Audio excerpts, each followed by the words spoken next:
Chapter 23.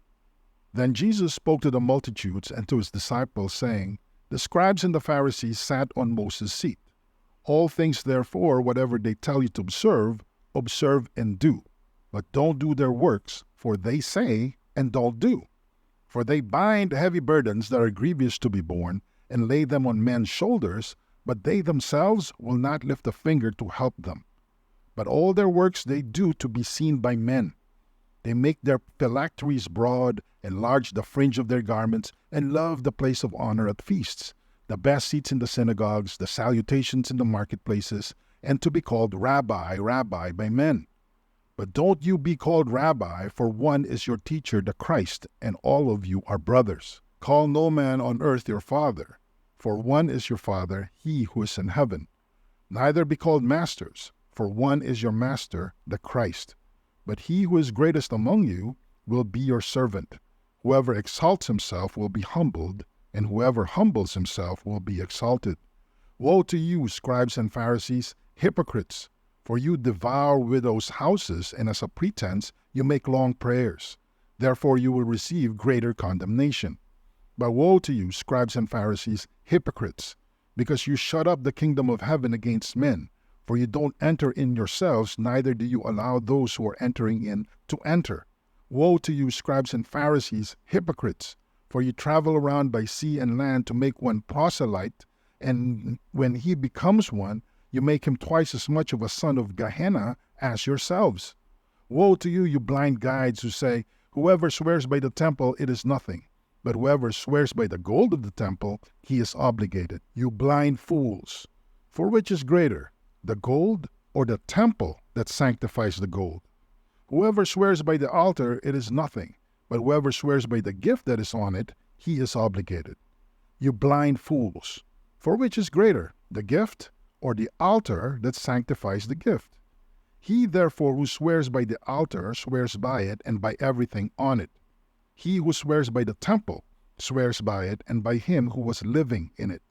He who swears by heaven swears by the throne of God and by him who sits on it.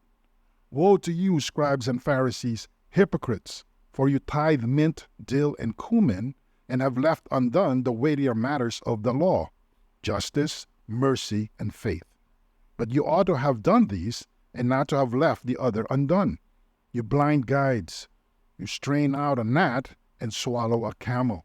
Woe to you, scribes and Pharisees, hypocrites! For you clean the outside of the cup and of the platter, but within they are full of extortion and unrighteousness. You blind Pharisee! First clean the inside of the cup and of the platter, that the outside of it may become clean also. Woe to you, scribes and Pharisees, hypocrites! For you are like whitened tombs, which outwardly appear beautiful, but inwardly are full of dead men's bones and of all uncleanness. Even so you also outwardly appear righteous to men, but inwardly you are full of hypocrisy and iniquity. Woe to you, scribes and Pharisees, hypocrites! For you build the tombs of the prophets and decorate the tombs of the righteous, and say, If we had lived in the days of our fathers, we wouldn't have been partakers with them in the blood of the prophets. Therefore you testify to yourselves that you are children of those who killed the prophets. Fill up then the measure of your fathers, you serpents, you offspring of vipers. How will you escape the judgment of Gehenna? Therefore, behold, I send to you prophets, wise men, and scribes.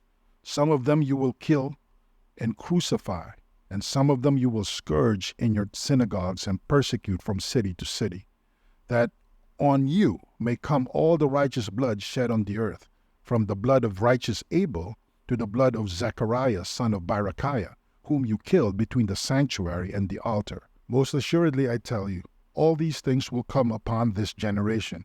Jerusalem, Jerusalem, who kills the prophets and stones those who are sent to her? How often would I have gathered your children together, even as a hen gathers her chickens under her wings, and you would not? Behold, your house is left to you desolate. For I tell you, you will not see me from now on until you say, Blessed is he who comes in the name of the Lord.